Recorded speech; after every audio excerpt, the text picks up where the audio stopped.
नमस्कार दोस्तों, स्वागत है आपका सुबोध क्लासेस प्राइवेट लिमिटेड के यूट्यूब चैनल सुबोध गुरुजी में। मैं आपका मित्र नरेंद्र चौहान, व्याख्याता कॉमर्स, आपका एक बार फिर इकोनॉमिक्स क्लास में स्वागत करता हूं। पिछली बार हमने 11th कॉमर्स के राजस्थान बोर्ड के सब्जेक्ट 11th कॉमर्स के हमने अध्याय फर्स्ट और इसके सिलेबस के बारे में बात की थी कि सिलेबस के अंतर्गत स्टैटिक्स के क्या क्या बताया गया है। दोस्तों, हमने यहाँ पर स्टैटिक्स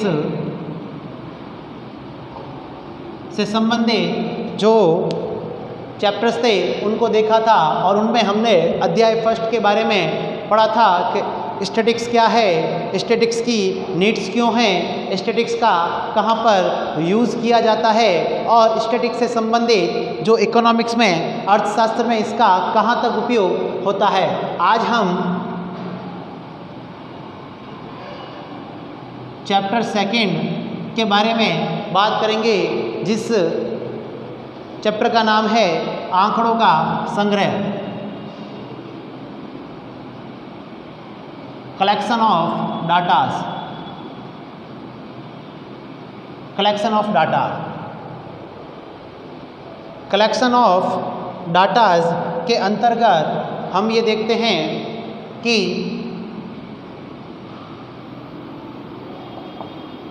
आंकड़ों का संग्रह, कि डाटा का कैसे कलेक्शन किया जाता है। देखिए दोस्तों, डाटाज का मैंने आपको बताया था कि डाटा क्या होता है। डाटा का मतलब होता है कि कहीं पर कुछ ऐसे बिखरे हुए न्यूमेरिकल्स होते हैं जिन्हें हमें इकट्ठा करना पड़ता है, या ये कह दीजिए कहाँ पर, कहीं पर, या ऐसी कोई भी जगह हो गई जहाँ पर हमें सूचनाएं देनी होती है या सूचनाएं लेनी होती है, वहाँ पर हम डाटास का इस्तेमाल करते हैं। जैसे जनसंख्या से संबंधित, पॉपुलेशन से संबंधित रिलेशन डाटाज हो गए, अनएम्प्लॉयमेंट से संबंधित हो गए, पॉवर्टी से संबंधित हो गए, किसी विभाग के अंदर कितने कर्मचारी काम करते हैं उनके स्वास्थ्य संबंधी डाटाज हो गए, इत्यादि। देखिए दोस्तों, अब इसका जो है वो कलेक्शन कैसे किया जाता है। कलेक्शन के लिए देखिए, आपने कई बार कुछ इस प्रकार के डाटाज देखे होंगे जो मैं आपके सामने लिखता हूँ।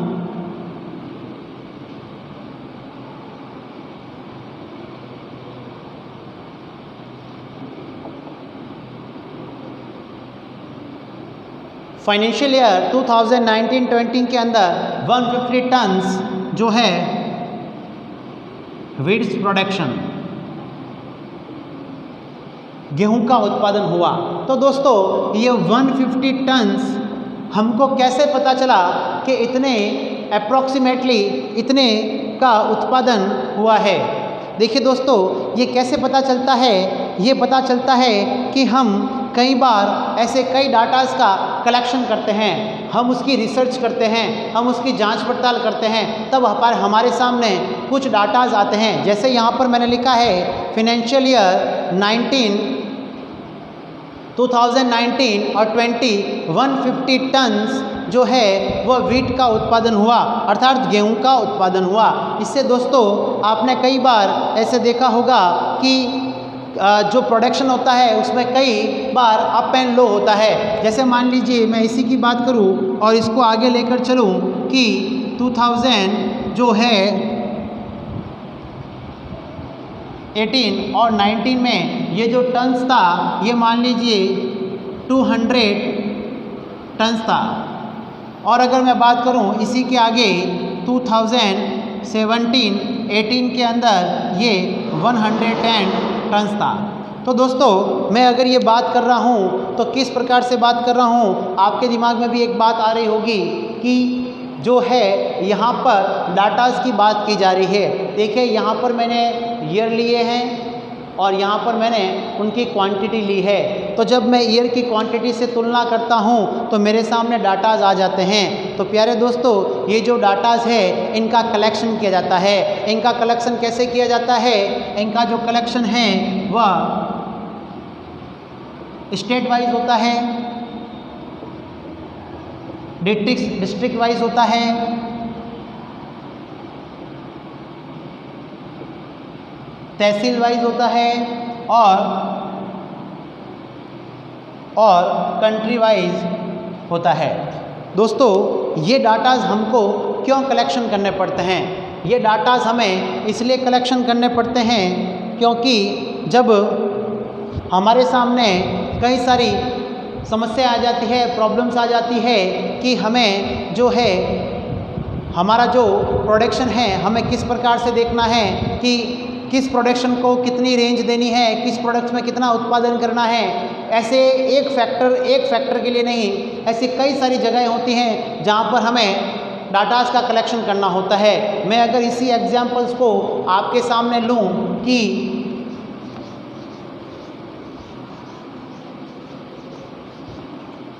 देखिए दोस्तों, मैं अगर आपसे ये कहता हूँ कि पॉवर्टी, गरीबी, देखिए दोस्तों अगर गरीबी के आंकड़े हैं, मैं यहाँ पर एक टेबल बना लेता हूँ कि 1990 और 1995, 1999, 2004, 2010 और मैं यहाँ पर लिख देता हूँ संख्या गरीबों की। तो ये देख लीजिए, ये आप मान लीजिए 10 lakhs, ये आप मान लीजिए 50 lakhs, ये आप मान लीजिए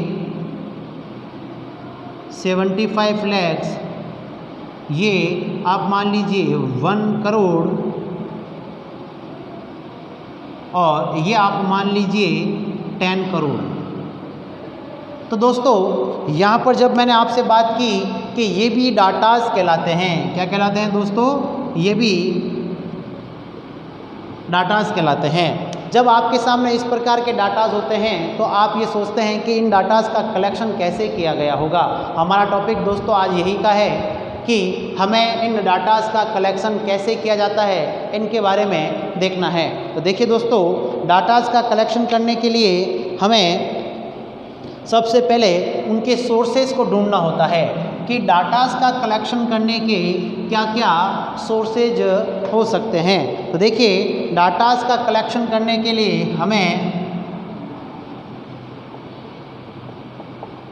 आंकड़ों के स्रोत का पता लगाना होता है। कैसे दोस्तों? हम देखिए डाटास सोर्सेज क्या है। देखिए दोस्तों, डाटाज के सोर्सेज जो होते हैं उनके लिए हमें जांच पड़ताल हो गई,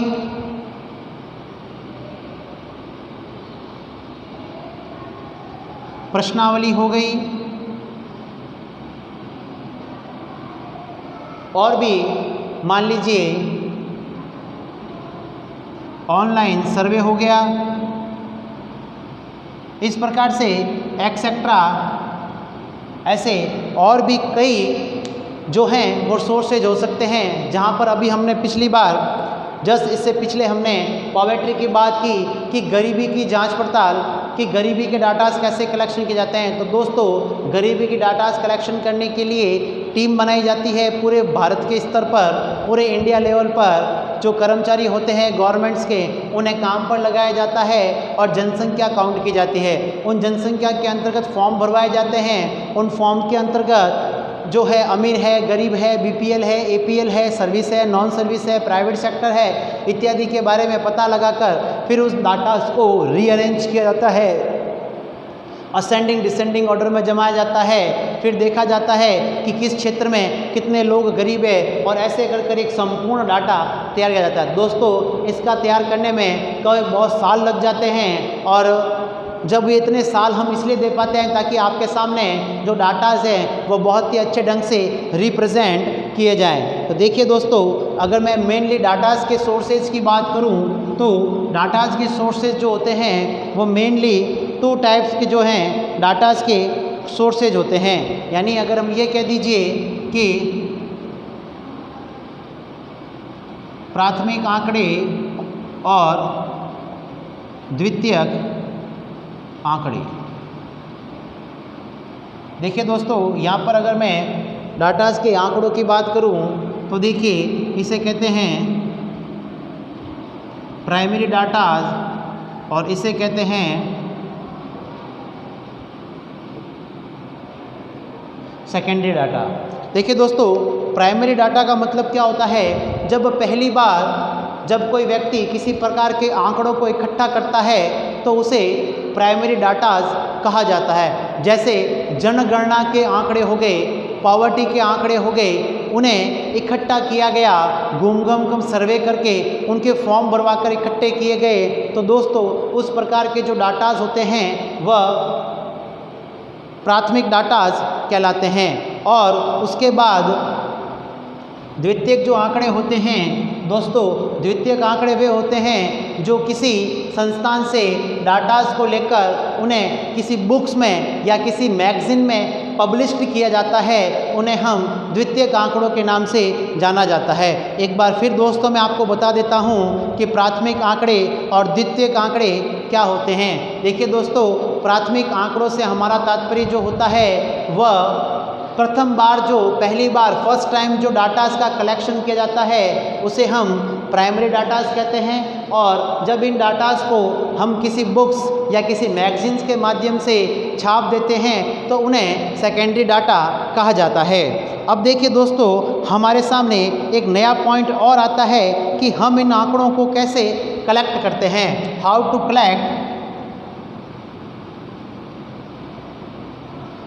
कलेक्ट डाटा।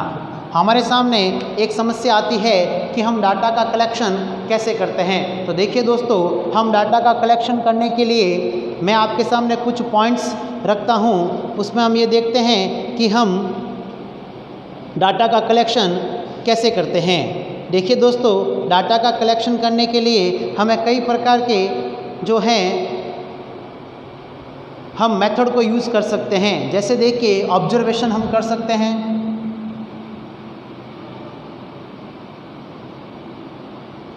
हम ऑब्जर्वेशन कर सकते हैं, सर्वेक्षण कर सकते हैं। हम सर्वेक्षण करके डाटास का कलेक्शन कर सकते हैं। सर्वे करके हम ये देखेंगे कि किस एरियाज़ के अंदर, जैसे अगर मैं बात करूं ऑब्जर्वेशन की, तो आपने कई बार देखा होगा कि आपके गली मोहल्ले और आपके जिले और राज्य के अंतर्गत, जैसे अभी हम कोरोना महामारी के इस दौर के अंदर कोविड-19 की एक भयंकर बीमारी से जूझ रहे हैं। तो दोस्तों, इस बीमारी के तहत सरकार ने प्रत्येक एरिया के अंतर्गत एक BLO की स्थापना की है। वह BLO गली गली के अंदर अपनी टीम को लेकर सर्वे करता है और डाटा कलेक्शन करता है कि वहाँ पर कितने लोग हैं, संबंधित कितनी बीमारियों से जूझ रहे हैं, या कुछ ऐसे लोग हैं जो बाहर से किसी और राज्य के अंदर आए और गए हैं। जब ये डाटा कलेक्शन हो जाता है और सर्वे किया जाता है, तब उसके पास में उसके बाद एक फाइनल लिस्ट बनाई जाती है। उस फाइनल लिस्ट के माध्यम से यह देखा जाता है कि कितने लोग जो हैं इस प्रकार की बीमारी से ग्रसित है। फिर उनका टेस्ट कर कर हम एक ऑब्जर्वेशन पर पहुंचते हैं कि इन्हें इस प्रकार की यदि बीमारी है तो इसका इलाज कैसे किया जाएगा, और नहीं है तो इनको किस प्रकार से क्वारंटाइन किया जाएगा। अब बात आती है दोस्तों कि सर्वेक्षण की तैयारी के साधनों की तैयारी कैसे की जाए। जैसे देखिए दोस्तों, सर्वेक्षण जब हम करते हैं तो इसके अंदर कुछ क्वेश्चंस पूछे जाते हैं। क्वेश्चन से हमारा मतलब है दोस्तों कि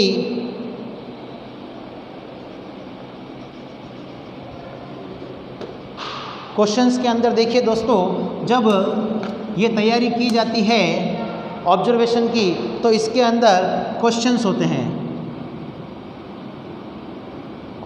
इसके अंदर क्वेश्चंस पूछे जाएंगे और क्वेश्चन के तहत जिस व्यक्ति से क्वेश्चन पूछे जाएंगे वह उनके आंसर्स देगा।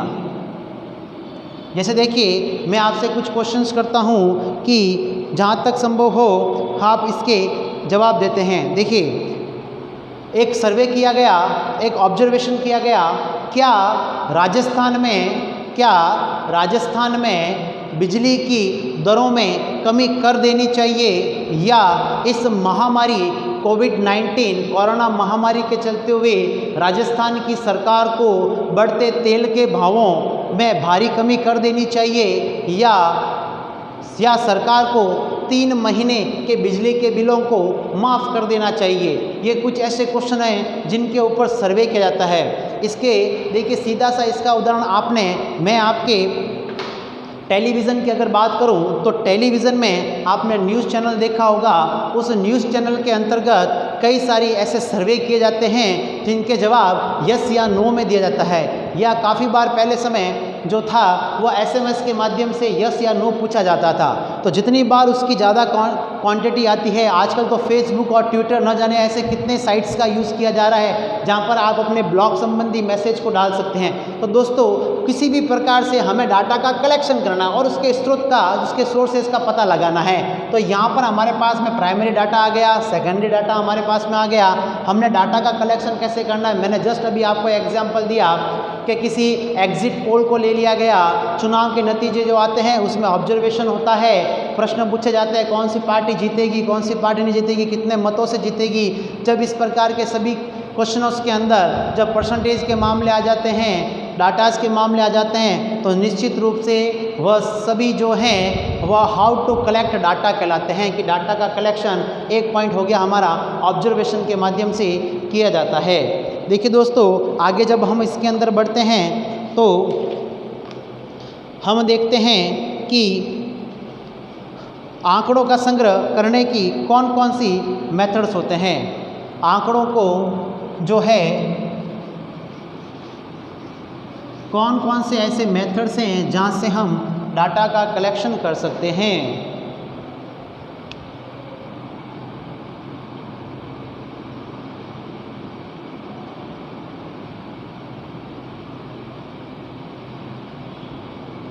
डाटा कलेक्शन मेथड्स यानी डाटा के कलेक्शन की विधियाँ। देखिए दोस्तों यहाँ पर डाटा के कलेक्शन की विधियाँ हैं। सबसे पहले डाक द्वारा, पोस्ट, सेकंड हो गया आपके टेलीफोन इंटरव्यू, उसके बाद आपका इसमें हो गया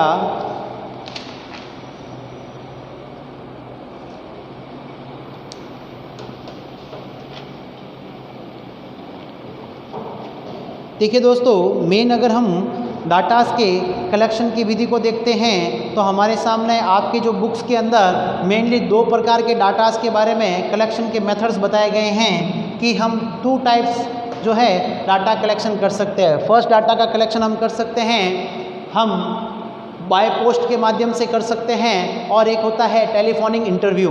देखिए दोस्तों कई बार आपने देखा होगा कि बड़े बड़े जो संस्थाएं होती हैं वह सबसे पहले फ़ोन या आजकल तो वीडियो कॉलिंग जो हो गया उसके माध्यम से इंटरव्यू करवाती है। लोगों को अपने संस्थान में ज़्यादा इकट्ठा न करके हम केवल जो है वह टेलीफोनिक माध्यम से भी जो है इंटरव्यू करवा देते हैं।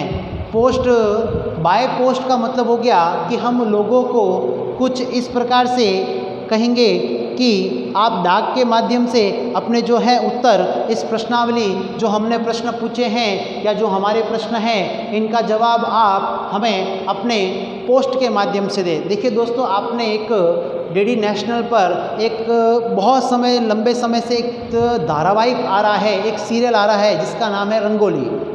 दोस्तों ये बात करना इतना ज़रूरी है कि आजकल जो दुनिया है ये फ़ोन के चक्कर में जो हम पहले चिट्ठियों के माध्यम से लोगों के हालचाल पूछते थे वह समय आज ख़त्म हो गया है। आज हम केवल शोक संदेश एक ऐसा माध्यम हो गया है जिसके अंदर हम दूर दराज बैठे सगे संबंधी या लोगों को किसी की मृत्यु हो जाने पर डाक के माध्यम से उन्हें हम भेजते हैं कि इस तिथि को ये हो गया है और अब ये कार्यक्रम किया जाएगा।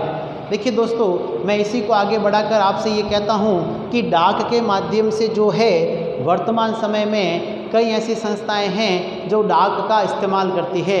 आपको अभी तक ये नहीं पता है कि सरकारी विभाग के जितने भी काम होते हैं वह सभी डाक पर आधारित होते हैं।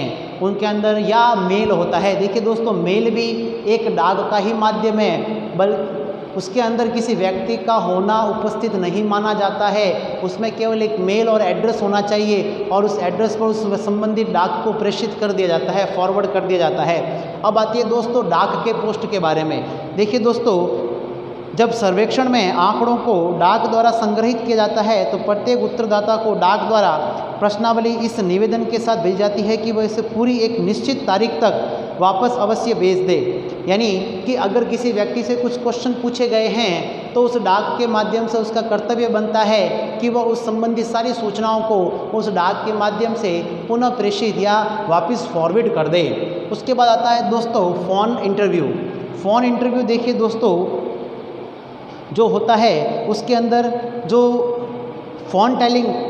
टेलीफोन जो इंटरव्यू होते हैं उसके अंदर एक रिसर्च होता है और उस रिसर्च के माध्यम से ये देखा जाता है एक व्यक्ति बोलने वाला होता है और एक व्यक्ति प्राप्त करने वाला होता है, यानी रिसीवर और गिवर होता है। रिसीवर जो होता है गिवर की बात को सुनता है और गिवर जो होता है वह रिसीवर की बात को अच्छे ढंग से, यानी दोनों की तरफ से एक्सपोर्ट इंपोर्ट वाली जो होती है कम्युनिकेशन वो वाली बात होती है। दोस्तों इसके आगे हम ये देखते हैं कि टेलीफोन इंटरव्यू में भी जो डाक के माध्यम से क्वेश्चन पूछे जाते हैं वह टेलीफोन के माध्यम से पूछे जाते हैं। दोस्तों टेलीफोन माध्यम भी एक इतना सशक्त माध्यम है जिसमें हम व्यक्ति को जो अपनी बात कहना चाहते हैं टेलीफोन के माध्यम से आसानी से कह देते हैं।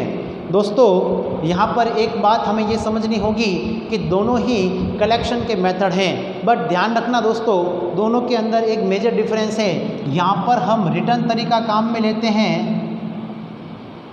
और यहाँ पर हमारा केवल जो है ओरल तरीका काम में आता है। तो दोस्तों दोनों के अंदर एक समस्या हमारे सामने आती है कि हम जब ओरल तरीका काम में लेते हैं या मान लीजिए हम जब रिटर्न तरीका काम में लेते हैं तो यहाँ पर व्यक्ति के हाव भाव संबंधी या व्यक्ति की बोली से या व्यक्ति के जो लैंग्वेज होती है उसका आसानी से पता नहीं चल पाता है। यहाँ पर कुछ कमियाँ पाई जाती है तो यहाँ पर भी कुछ कमियाँ पाई जाती है। उसी प्रकार दोस्तों आगे जब हम इसकी बात करते हैं तो हमारा एक नेक्स्ट पॉइंट आता है, वो आता है प्रायोगिक सर्वेक्षण। देखिए दोस्तों प्रायोगिक सर्वेक्षण जब बार बार सर्वेक्षण हेतु प्रश्नावली तैयार हो जाए तो हमें ये सलाह दी जाती है कि हम उसको एक समझ लीजिए कि उसको एक एज अ प्रैक्टिकल के माध्यम से हम ये देखें कि हमने काम किस प्रकार से किया है, क्या हमारा जो कार्य हो रहा है वो बहुत ही अच्छे ढंग से किया जा रहा है या नहीं किया जा रहा है। यदि उस कार्य को अच्छे ढंग से नहीं किया जा रहा है तो दोस्तों हमें एक प्रैक्टिकली तरीके से उस काम को देखना होता है कि कार्य किस प्रकार से किया जा रहा है। कार्य किस प्रकार से करने के लिए हम ये देखते हैं कि जो हमारा वर्किंग है वह यानी कि जो हमने काम किया है उसको हम टुकड़ों में बांटकर एक प्रैक्टिकली तरीके से कर देखते हैं कि कार्य अच्छे ढंग से हो रहा है या नहीं हो रहा है। तो दोस्तों अरे बहुत इसके ऊपर है ना लाइनिंग आ रही है। देखिए दोस्तों इसको आगे हम बढ़ाते हैं। आगे बढ़ाने पर हम देखते हैं जनगणना तथा प्रतिदर्श सर्वेक्षण, सेंसर और complete enumerations, census and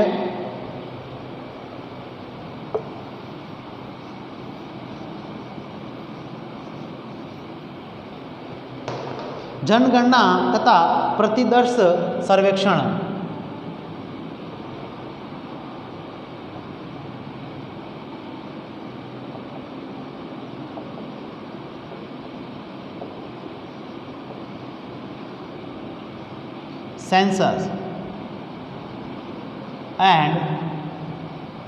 census and complete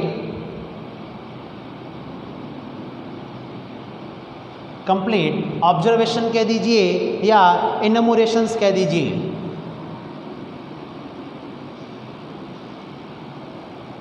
देखिए दोस्तों जनगणना और प्रति देखिए दोस्तों आगे हम बात करते हैं जनगणना तथा प्रतिदर्श सर्वेक्षण की, सेंसस एंड सैंपलिंग इनमोरेशंस की या ऑब्जर्वेशन की। देखिए दोस्तों सबसे पहले हम जनगणना की बात करते हैं। जनगणना की बात करते हैं तो आपको पता ही है कि हमारे देश में सन 1981 के बाद हमारे देश के अंतर्गत भारत देश में प्रतिवर्ष 10 इयर्स में भारत के देश की जनसंख्या का आकलन किया जाता है, ऑब्जर्वेशन किया जाता है। दोस्तों 1951 के बाद हमारे देश भारत में प्रति 10 वर्ष के लिए जनगणना के आंकड़ों को, डाटा को कलेक्शन करने का काम किया गया। उसके बाद हम देखते हैं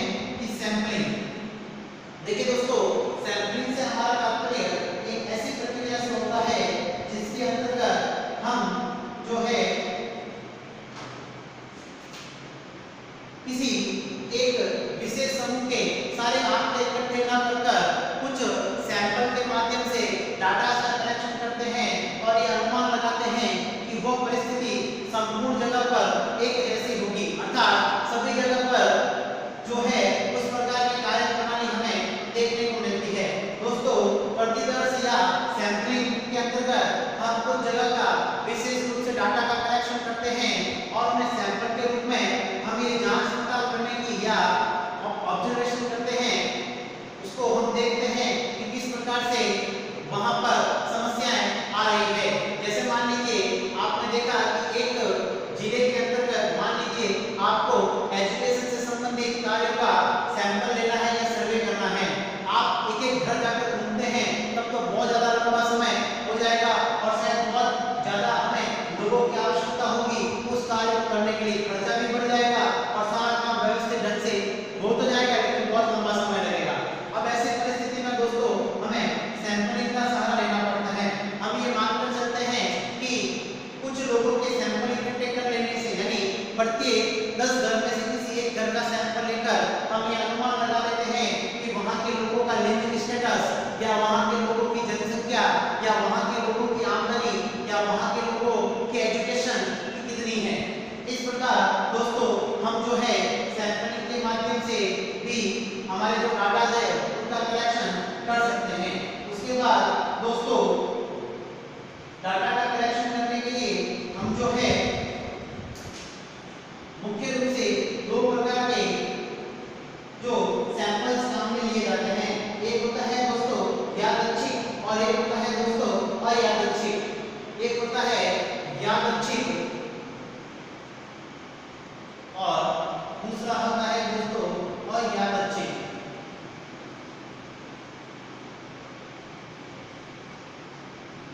यादृच्छिक को दोस्तों लॉटरी सिस्टम भी कहा जाता है और अयादृच्छिक में दोस्तों जैसे 100 परिवारों में से किसी 10 परिवार के लोगों का किसी कार्य के लिए या किसी फंक्शंस के लिए हमें यूज करना है, हमें काम में लेना है, तो दोस्तों उन 10 परिवारों को हम आसानी से चुनेंगे। उन 10 परिवारों को चुन लेना है, हम कह के ही चुना जाएगा, उन्हें देखकर ही ले लिया जाएगा, उन्हें अयादृच्छिक कहा जाता है। और यादृच्छिक के अंतर्गत दोस्तों 100 परिवारों में से किसी भी 10 परिवार का नाम लिया जा सकता है, लॉटरी के माध्यम से निकाला जा सकता है। मैंने यहाँ पर इसका नाम लॉटरी इसलिए रखा है दोस्तों क्योंकि लॉटरी में एक बहुत बड़ी घड़ी के अंदर 100 परिवार का नाम डाल दिया गया और एक एक पर्ची में से किसी 10 परिवारों का नाम निकाला गया तो वो कोई भी हो सकता है। इसलिए यादृच्छिक और अयादृच्छिक जो सैंपल्स होते हैं या जो ये कह लीजिए कि उनके जो डाटा होते हैं, इस प्रकार के जो सिस्टम होता है उन्हें यादृच्छिक और अयादृच्छिक सिस्टम या डाटा कहा जाता है। ये परिस्थितियां कब लागू होती है जब दोस्तों हमें यह देखना होता है कि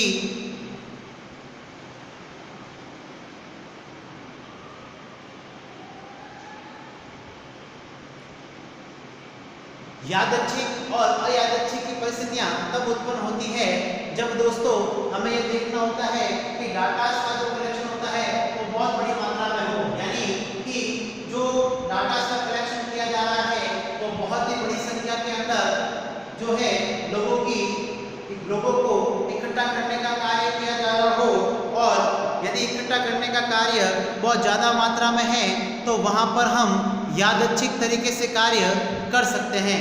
दोस्तों यहाँ पर मैं आपको बता देता हूँ कि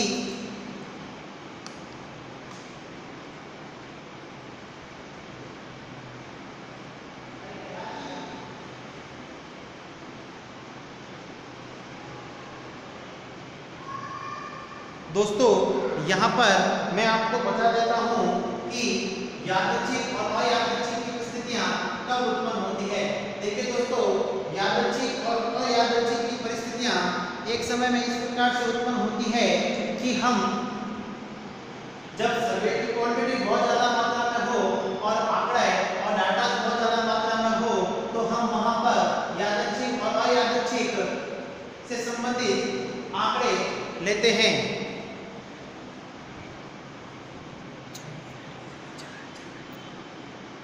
देखिए दोस्तों, यादृच्छिक की परिस्थितियां और अयादृच्छिक की परिस्थितियां मैंने आपको बता दी है। यादृच्छिक की परिस्थितियां जो जो होगी वह यादृच्छिक और अयादृच्छिक की दोनों परिस्थितियां क्या होंगी जब डाटा कलेक्शन का कार्य बहुत ज्यादा मात्रा में किया जा रहा हो। अब दोस्तों हम देखते हैं कि एग्जिट पोल को देखिए दोस्तों, एग्जिट पोल भी एक हम कह सकते हैं कि यादृच्छिक और अयादृच्छिक परिस्थितियों को उत्पन्न करता है कि जैसे मान लीजिए कितने वोट पड़े के प्रतिशत के माध्यम से हम देख सकते हैं।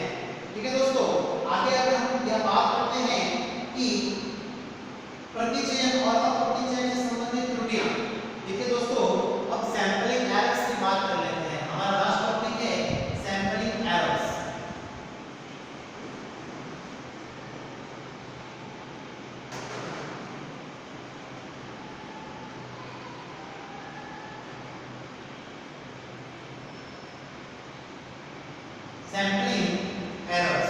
सैंपलिंग एरर्स क्या होता है कि दोस्तों कई बार हमें बहुत बड़ी मात्रा में या बहुत बड़ी क्वांटिटी के अंतर्गत हमें जो है डाटा का कलेक्शन करना होता है।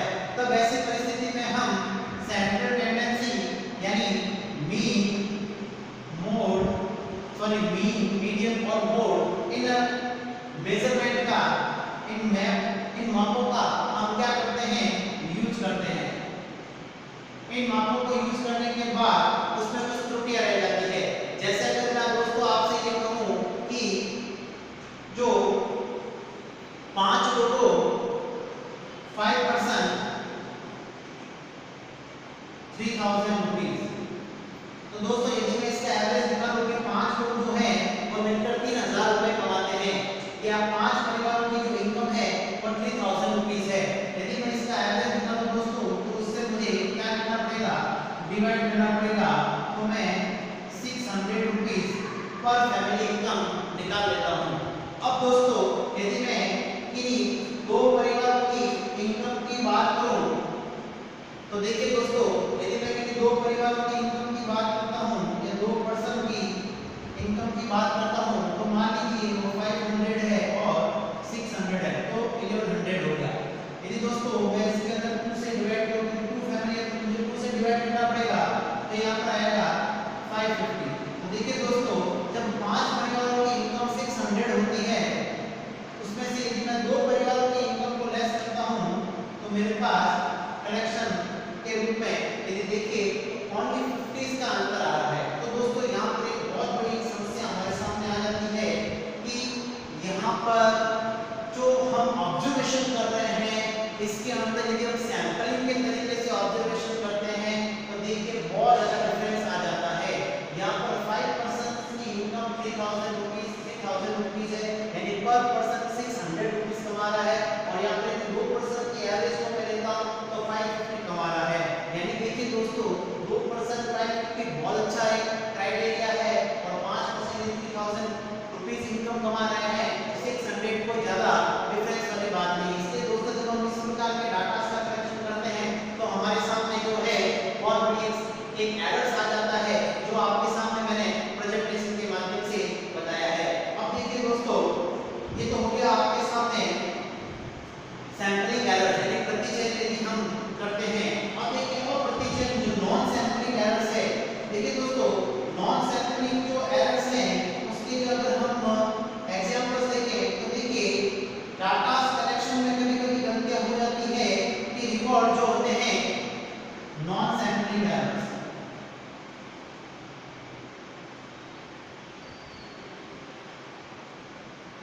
नॉन सैंपलिंग एरर्स ये देखिए दोस्तों ये तो हमें सैंपलिंग एरर्स देखने को मिलती है लेकिन नॉन सैंपलिंग एरर्स का मतलब क्या हो गया कि मान लीजिए आपको 30 लाख लिखने थे और आपने 31 लाख लिख दिए। तो देखिए दोस्तों इस प्रकार की जो एरर्स होती है वह नॉन सैंपलिंग एरर्स कहलाती है। नॉन सैंपलिंग एरर्स के अंतर्गत हमें कई बार रिपोर्ट्स जो होते हैं वह डाटा जो होते हैं हमें 30 की जगह 31 लिख दिया, 50 की जगह 51 की जगह हमने 50 लिख दिया। तो इस प्रकार की जो एरर्स होती है उन्हें हम नॉन सैंपलिंग एरर्स के अंदर डाटा संबंधी सैंपल्स को कहा जाता है। उसके बाद देखिए आंसर संबंधी, यहाँ हम कभी आंसर्स भी गलत दे पाते हैं या कभी हम डाटा का कलेक्शन करते हैं तो नेम में भी मिस्टेक्स हो जाती है, तो इसे नॉन सैंपलिंग एरर्स के माध्यम से माना जाता है। उसके बाद देखिए दोस्तों, अब हम करते हैं नया टॉपिक है हमारा भारत की जनगणना तथा राष्ट्रीय प्रतिदर्श सर्वेक्षण। मैं आपको भारत के अंतर्गत डाटा कलेक्शन करने की एजेंसी के बारे में बात कर लेते हैं कि हमारे भारत में कौन-कौन सी ऐसी एजेंसियां हैं जो डाटा के कलेक्शन का काम करती है। देखिए दोस्तों, भारत के अंदर डाटा के कलेक्शन का काम करने का मुख्य रूप से दो प्रकार की जो एजेंसियां हैं वो काम करती है। एक है NSSO और एक है CSO, नेशनल सर्वे नेशनल सैंपलिंग सर्वे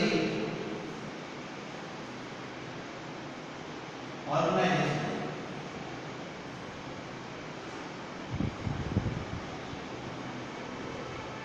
देखिए दोस्तों, नेशनल सर्वे सैंपलिंग ऑर्गेनाइजेशन जो है ये प्राथमिक प्रकार के आंकड़ों को इकट्ठा करने का काम करता है। यानी जहां पर भी पहली बार जब आंकड़े इकट्ठे किए जाते हैं हमारे देश में तो NSSO के मामले जो हैं वो सामने आते हैं। ये भारत की एक प्रकार की संस्था है जो मौसमी प्रकार का एक जो कार्यालय है भारत सरकार का, मिनिस्ट्री ऑफ सैंपलिंग जो एक संस्थान है उससे संबंधित जो मिनिस्ट्री ऑफ सैंपलिंग जो है उसके अंडर में काम करती है। और CSO का मतलब हो गया सेंट्रल स्टैटिस्टिकल ऑफिस, केंद्रीय सांख्यिकी कार्यालय। केंद्रीय सांख्यिकी कार्यालय हमारे भारत के अंतर्गत जनसंख्या संबंधी, बेरोजगार संबंधी डाटा का कलेक्शन करने का कार्य और उनको रिप्रेजेंट करने का कार्य करता है। तो दोस्तों, यहाँ पर हमने देखा कि दो प्रकार के डाटा कलेक्शन करने की हमारे भारत में एजेंसियां हैं। वैसे तो दोस्तों और भी बहुत सारी एजेंसियां हैं जो आपकी बुक्स के अंदर दे रखी है, जिनमें आपके RGI दे रखा है, भारत का महापंजीकार रजिस्ट्रार जनरल ऑफ इंडिया, एक RGI भी होता है। देखिए दोस्तों, RGI registrar general of India, Bharat का महापंजीयन, ये जो होता है ये सभी प्रकार की जो रजिस्ट्रियां होती हैं उनके डाटा को इकट्ठा किया जाता है। उसके प्रकार से दोस्तों अलग अलग प्रकार के और भी ऐसे कई हमारे देश के अंतर्गत कलेक्शन एजेंसियां हैं जो काम करती है। जैसे लेबर ब्यूरो हो गया जो लेबर से संबंधित सभी प्रकार के डाटा को कलेक्शन करने का काम करती है। और भी ऐसी कई प्रकार की एजेंसियां हैं जो भारत में अनेक प्रकार की जो है एजेंसी संबंधी कार्य करती है। आई होप दोस्तों आज आपको मेरा ये वीडियो जो 11th कॉमर्स के लिए मैंने स्टैटिस्टिक्स यानी इकोनॉमिक्स का जो एक पार्ट एक बुक है स्टैटिस्टिक्स, उसके संबंधित मैंने second chapter collection of data के आंकड़ों का संग्रहण किस प्रकार से किया जाता है उनके बारे में हमने बात की। यदि आपको ये मेरे बताए हुए ये वीडियोस को आप अच्छे ढंग से समझते हैं तो प्लीज हमारे सुबोध क्लासेस प्राइवेट लिमिटेड के YouTube चैनल सुबोध गुरुजी को लाइक एंड सब्सक्राइब करें। दोस्तों देखिए, अभी थ्योरेटिकल वाला चैप्टर चल रहा है। मैं समझता हूँ कि थ्योरेटिकल को समझने में थोड़ी सी परेशानी होती है क्योंकि हम सही ढंग से उनके जो शब्द होते हैं डाटा में, देखिए दोस्तों स्टैटिस्टिक्स के अंदर थ्योरी समझना उतना ही महत्वपूर्ण है जितना हम हिस्ट्री के अंदर उनकी डेट्स को अगर को याद रखते हैं। यहाँ पर देखिए ज़्यादा इतना कुछ अपने को दिमाग लगाने की आवश्यकता नहीं है, हमें केवल उस पॉइंट को समझना है और लिखना है। दोस्तों आगे हम प्रैक्टिकल के बारे में बात करेंगे। हमारे 2 से 3 प्रकार के ऐसे चैप्टर्स हैं जो थ्योरेटिकली थोड़ा समझने में डिफिकल्ट रहता है। हम नए नए शब्द को सुनते हैं, हमें नहीं समझ में आते हैं, तो दोस्तों इनको बार बार जब हम रिकॉल करते रहेंगे तो आपको अच्छे ढंग से उन शब्दों के बारे में एक बार समझ में आ जाएगा। 2 बार वापस उनको पढ़ेंगे तो पूरे के पूरे आपके शब्द जो है वर्ड जो है वो क्लियर हो जाएंगे। आई होप दोस्तों आज का वीडियो जो है आपको बहुत पसंद आया होगा। इसी वीडियो के साथ में आप हमारे YouTube चैनल सुबोध गुरुजी को लाइक एंड सब्सक्राइब करें। मैं आपका दोस्त नरेंद्र चौहान अगली बार आपके लिए